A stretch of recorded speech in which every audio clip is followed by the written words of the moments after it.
में करम तहरो लागे खानदानी बा।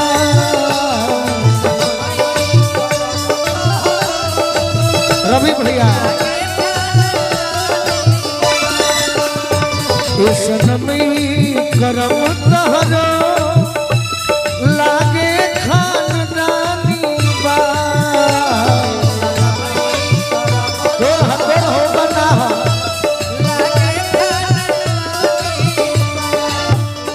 आज दूसरा के पीछे लागल बारू।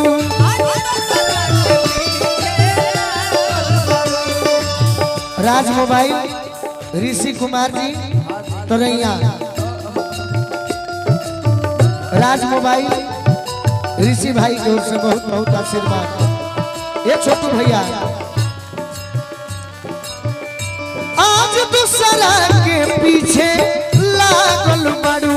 आज दूसरा के पीछे लागल बारू और हमरा के पहले पागल बारू। के हमरा से प्यार अब चिन्हेलू नया।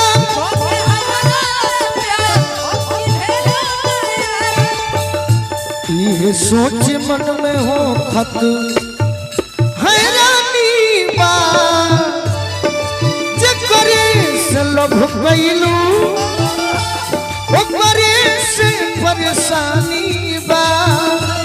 ऐसन में करम तहरो लागे खानदानी बा।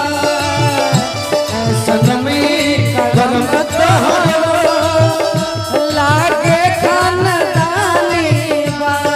और बा गोलू जी के गाना हम गोलू जी के कह दें कि तोहरा मोहब्बत में एक कोई गीत तो हम पूरा गाते नहीं। हाँ हमारे भैया फौजी जवान आए हुए हैं। अच्छा एक के पूरा कॉले तो फिर गई एकदम बिल्कुल कि नाम तो तुरल बारू जवाना के खाती हो। मिली न तहरा गवना के राती हो। तोड़ी गोलू के दिल तहरा मिली न मंजिल। संग दिल संग बुझा जनी अरे जानी बा। जकरे से लभ गइलू ओकरे से परेशानी बा। ऐसन में करम तहरो लागे खानदानी बा। ऐसन में करम तहरो लागे खानदानी बा। अब कहो हो गइलू भैया सैड सॉन्ग में मत डुबाई न तो ऐसा गीत सुना दे। यहाँ एक लालू यादव का चुनाव प्रचार गए हैं जो राष्ट्रीय अध्यक्ष हैं। मेरा दिल कहता है उस गाना का हम दीवाना है, थोड़ा गा के आप सुना दीजिए। काहे कि लड़का सब यादव तो ले यादव थोड़ा लिख रहा है, तो लालू यादव के यहाँ गाना होना चाहिए। कि लालू जी के शेरनी भैया अरे तेजया तेजस्वी जी के बहिनी के हो। सांसद बनई हो तू फिर से जीतई हो दीदी रोहिणी के हो। सांसद बनई हो तू फिर से जीतई हो दीदी रोहिणी के हो। लालू जी के शेरनी भैया तेजया तेजस्वी जी के बहिनी के हो।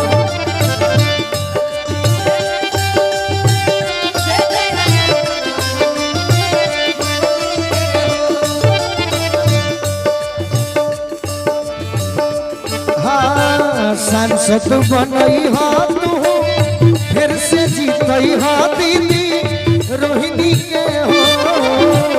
सांसद बनई हो तू फिर से जीतई हो रोहिणी दीदी के हो।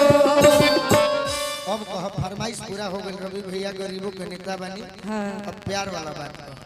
कि तोहरा मोहब्बत में अरे जिंदगी खराब हो गई। इससे पहले वो गीत हम बोले रहे अजीत हलचल जी के लिखे। अच्छा कि तू ही जब रहबू ना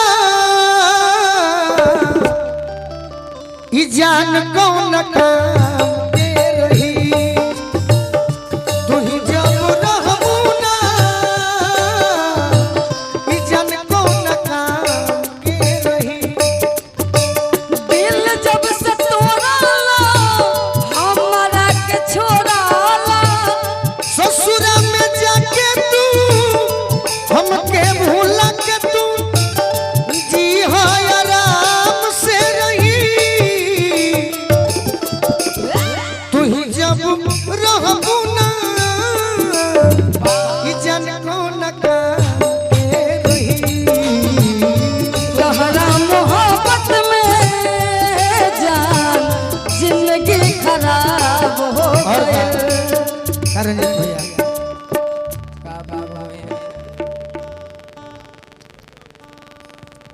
देखिए मोबाइल और भुलाई नहीं थे।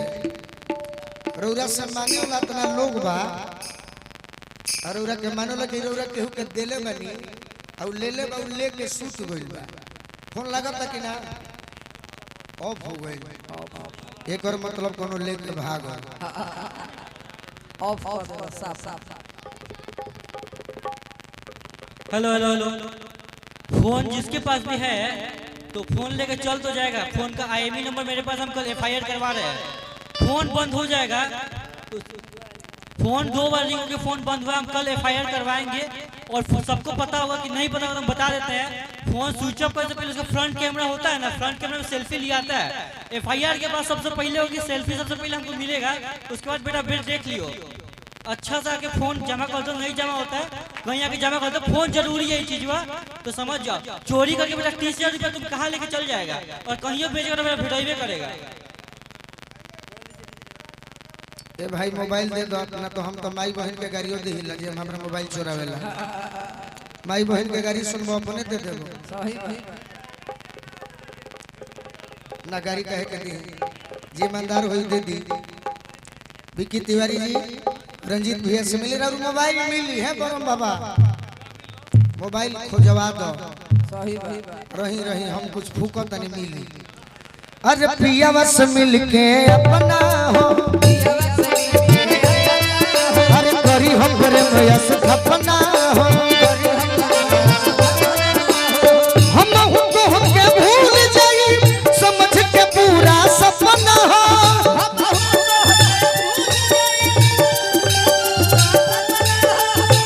लाग गइल हो राती अच्छा शादी करी हो जल्दी।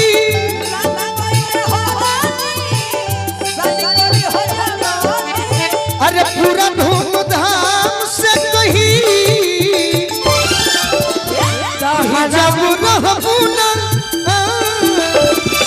जाए कौना काम के रही। तू ही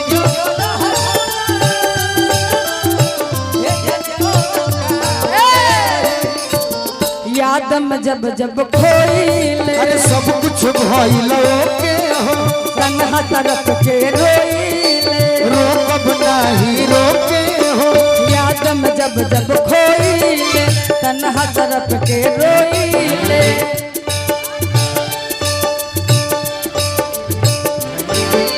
सब कुछ भइलो के हो रोकब नाही रोके हो।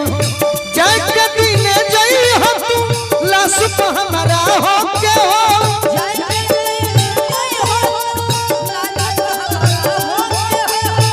गोलू हाल चल के जिंदगी हर पाल के।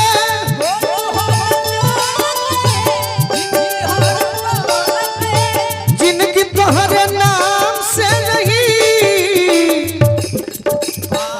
सैड सॉन्ग 2 गो सुनाइबू हाँ तारे के 20 गो सुनाई। अभी सुन ले एगो गीत जब एक डुबौले नया आपके लिए कहते हैं सुन लीजिएगा कि सुनाओ जब सैड सॉन्ग में आज लड़ाई हो जाए।